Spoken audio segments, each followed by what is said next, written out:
Chapter 21. The storm finally passed. Will had no idea how long it had battered them, screamed at them, tortured them. It felt like hours. While it had raged, it was as if his senses shut down so that he was conscious only of the screaming, tormenting voice of the wind. In that sudden silence that greeted its passing, he became aware of the other sensations. It was something heavy across his legs and body, and on top of the cloak that Celadon had pulled over their heads. He felt Celadon moving, and he wriggled, fighting against the constricting weight as well, realizing that it was sand piled up on them, thrown there by the rampaging wind. Celadon coughed beside him and managed to throw a corner of the cloak clear. Dirty, yellow-brown sand cascaded on them both. Will rolled back and shoved the cloak away from his face, managing to look down at himself. There was no sign of his body or legs. There was nothing but a sand-covered hump. He struggled to sit up, shoving the weight of his lower body with his hands. Besides him, Celadon was doing the same thing. The earth seemed to move behind him, and he twisted around, startled, in time to see Celadon's horse rolling and heaving its feet under it. The stallion forced its way upward, sending a huge pile of sand crashing onto the two men who were sheltered behind him. Then, upright, the horse shook itself mightily. Will heaved himself backwards into the clear space left by the horse's body and felt his legs coming free. With a final effort, he broke clear of the sand's grip and staggered to his feet. Below them, in the wadi bed, others were doing the same. The sand surface heaved in a score of places as if in response to some minor earthquake, and bodies began to break clear. Sheltered by the bank, the others had fared better than he and Celadon. The covering of the sand lay across them was not so deep and heavy. The horses, able to stand tail to the wind and sheltered by the wadi bank, were in better condition. At least they hadn't been half buried. He looked around into Celadon's face. It was coated and crusted with fine, clinging yellow sand. The eyes, red-rimmed and sore, stared out like holes of a grotesque mask. Will realized that he probably looked no better. The wakir stood, his head wary. He took a water skin from the horse's saddlebow, wet the ends of his keffiyeh, and began to clean the clogged sand away from the animal's eyes, crooning softly to him.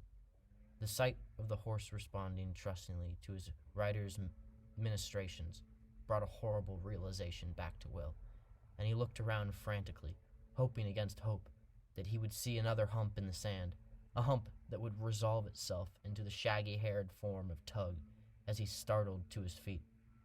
But there was nothing. Tug was gone. Gone somewhere out in the wasteland of the desert. Will blundered a few paces away from the wadi's edge, tried to call his name, but the dryness and the sand in his throat defeated the effort, and no sound came. A hand touched his shoulder, and he turned as Celadon thrust the water skin to him.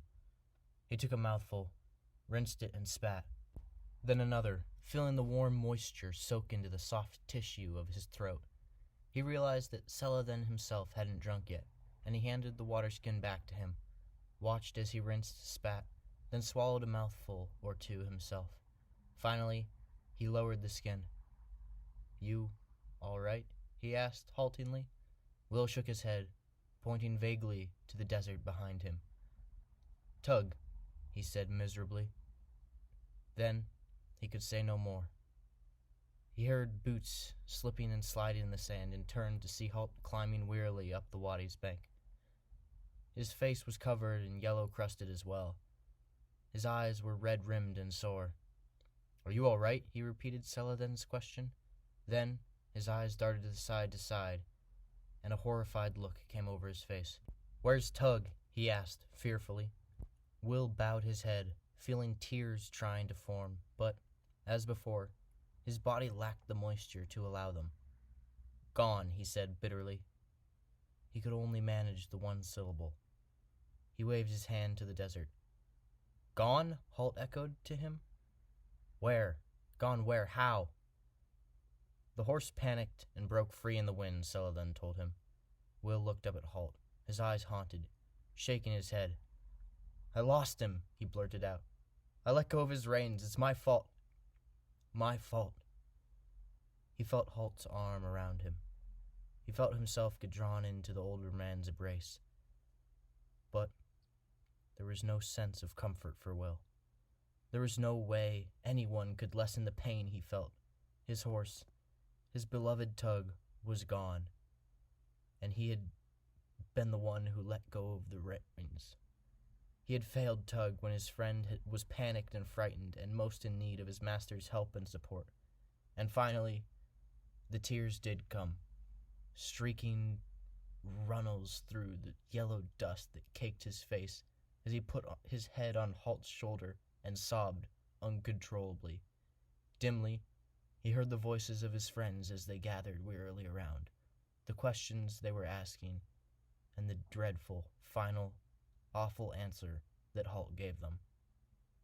Tug's gone. 2 words. 2 words that silenced them instantly. Gillen, Horace, and Evelyn knew how much Tug meant to Will. They knew the special relationship that formed between a ranger and his horse. And while Svengal couldn't really appreciate it, he equated it to the sense of grief a Scandian would feel at the loss of his ship, and he too felt for his friend. Celadon watched, uncomprehending. Like all Aridi, he loved horses, but he knew that in the harsh land like this, losses were inevitable. Broken limbs, thirst, the sun, marauding desert lions, and the sand cobras that lurked in the damp or shade corner that could kill a horse in an instant. Such losses were regrettable, but they were to be borne. He glanced at the sun, now past noon. We'll rest here for a few hours, he said.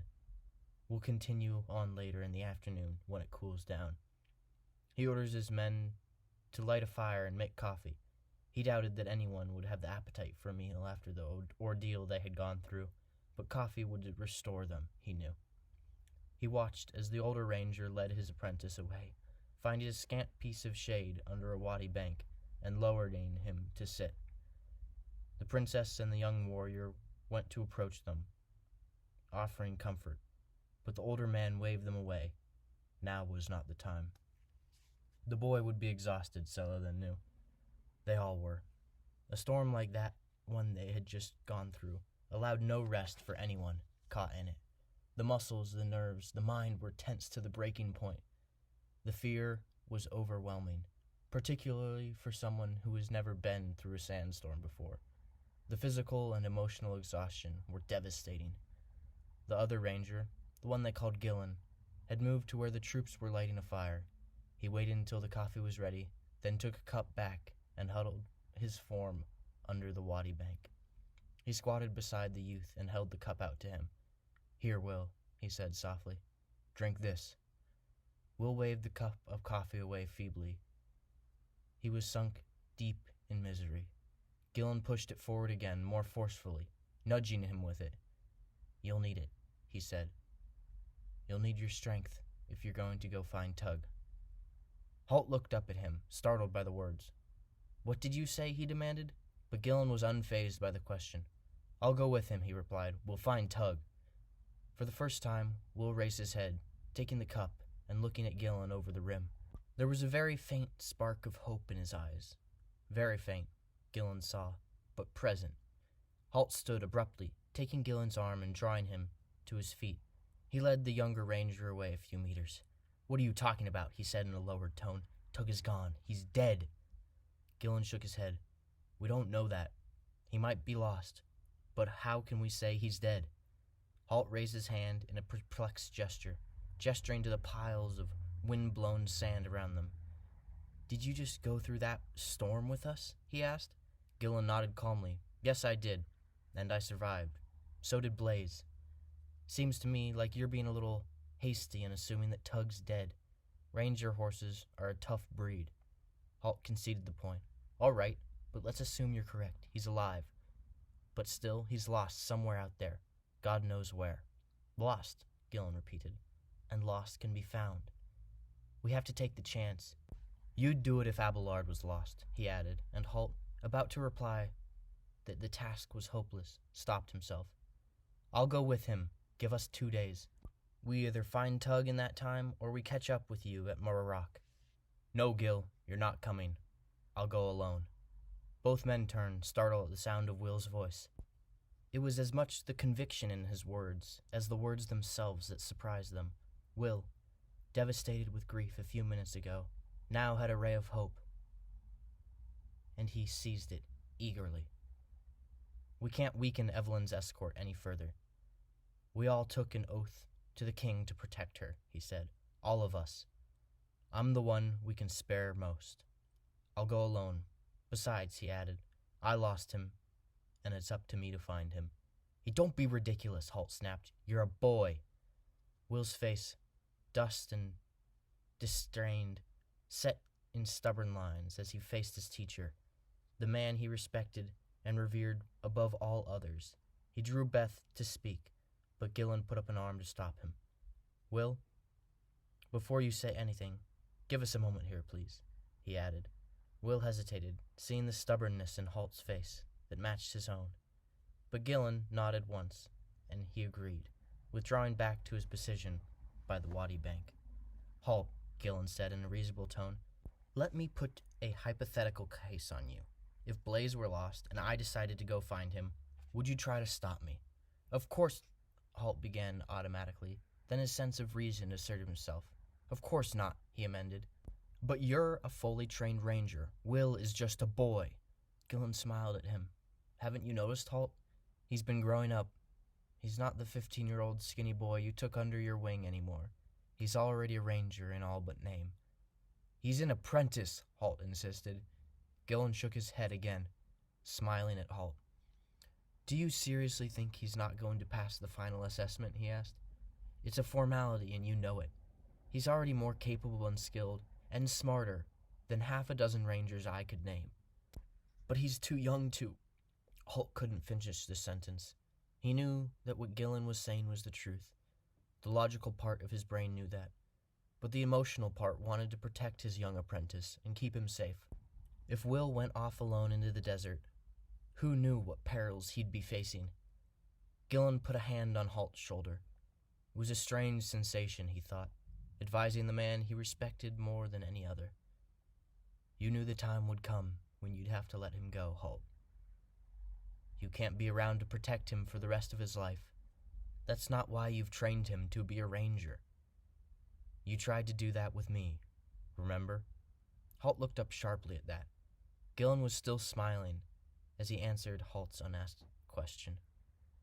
In the last few months of my apprenticeship, you started mother-henning me something terrible, he said. Remember that man-killer bear we had to track down? You tried to leave me back at Redmont under the protection of some pretext or some other. Halt frowned, thinking hard. Had he really done that? He had to admit that he might have. He thought now about Will and agreed with Gillen. The youth, he corrected himself, would certainly be accepted as a graduate ranger within a few months, and there was nothing left for him to learn. The assessment was a formality. Would you trust him with your life, Halt? Gillen interrupted, and Halt looked up at him. Yes, he said quietly. Gillen patted him on the shoulder once more. Then trust him with his own, he said simply.